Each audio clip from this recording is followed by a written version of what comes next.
in this video we will talk about how to grow your arms, alright? If you're someone that's struggling to build up your arms, you want to gain some size, this video is for you. Trust me, I didn't start off with big arms. It was most of the time my weakest point, and now I'm happy to say my arms are looking pretty decent, alright? So watch this video till the end. I'll give you my best tips. First thing first, I want to say, I used to start training with a lot of heavy weight. When I started training, I used to think that the heavier I curl, the bigger my arms would be. So I started taking the 40 pounds, 50 pounds, swinging them, trying to curl heavy, and it just ended up giving me a lot of elbow pain, alright? It wasn't the right way. Even though my strength was super high, I was really able to curl a lot of weight. On the triceps push down, I was closing the machine like all the way down, putting all the weight stacked up, but my arms were not progressing up until I realized that I needed to change my training, alright? It wasn't because my genetics are bad for my arms, but I needed to change my trainings.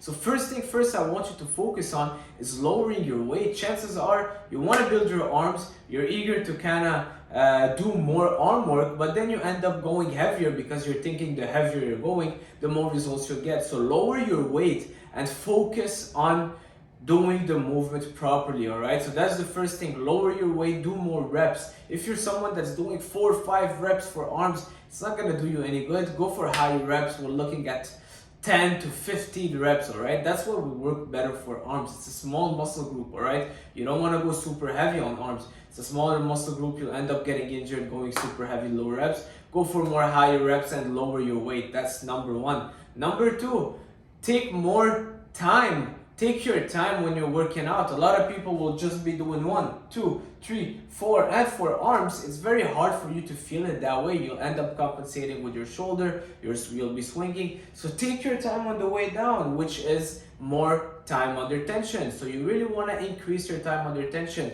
Take your time, let's say 3 seconds on the way down. On the way up, you can go fast, but on the way down, control it. Take a little rest on the bottom, no momentum, and boom, come back up, squeeze it for a second. That's really what it is. We're bodybuilding, we're not powerlifters, all right? Don't focus on just moving the weight from A to B, but rather make sure that you have enough time under tension and you're engaging the muscle that you want, putting as much tension as possible on your biceps. So the tip number 2 is more time under tension. Take your time. You don't want to be doing 1, 2, 3. No, take your time.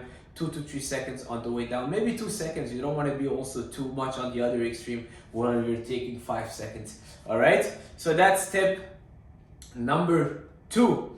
Tip number 3, keep it simple. All right, it's super simple. It's just one joint moving. If you're doing a biceps or a triceps, it's one joint moving. I see people setting up their benches, taking the cables, doing this, doing that. It's so simple. We're not reinventing the wheel, all right? It's super simple. Biceps curl, hammer curl, triceps push down. Find the exercises that work best for you. Me personally, it's supinated grip biceps dumbbell curl, hammer curls, triceps push down, and single arm cable push down. Those are the 4 exercises for my arms that I will do. 2 for biceps, 2 for triceps. I'll do more volume on each exercise, but I don't change it often, all right? I make sure that I get a good mind muscle connection. I bring my arms to failure with those exercises. It's not gonna change if you're on the bench and it's 45 degrees and you're doing this. It looks good in some TikTok videos, but in reality your biceps won't know the difference.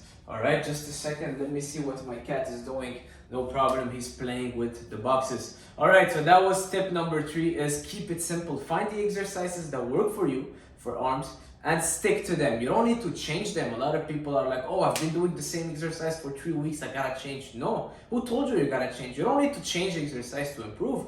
You need to increase the intensity, maybe increase the weight, maybe more time under tension. There's a lot of other ways to improve instead of just changing and changing and changing. So that was tip number 3. Keep it simple.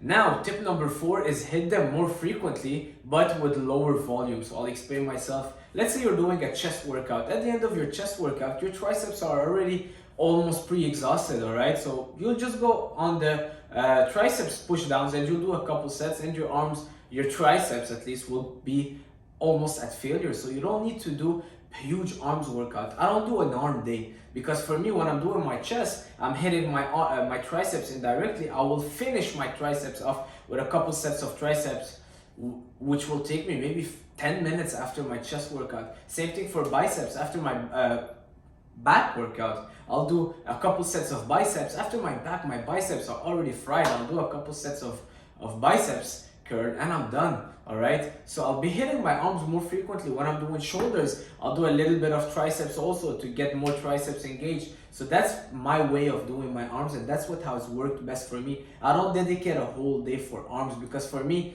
it's not really useful, because if you think about it, you're working your arms indirectly every upper body session.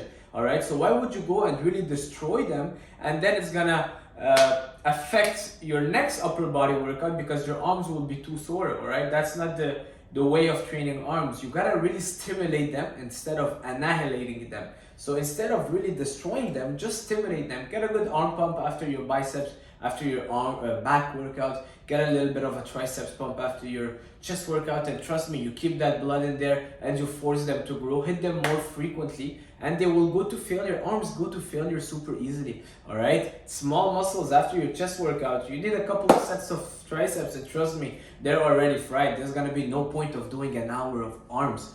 Okay, so more frequently, less volume every time you hit them.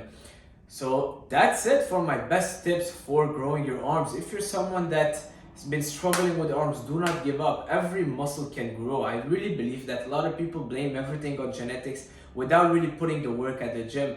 Put the work at the gym. If what you're doing is not working, change what you're doing. All right, so that's it, guys. Don't blame it on your genetics. You can do something about it. If this video was helpful, leave a like, leave a comment. Let me know in the comments if I forgot a good tip that can be useful for others. Don't forget to like, share, subscribe. Hopefully you get arms bigger than this. See you soon. Ciao.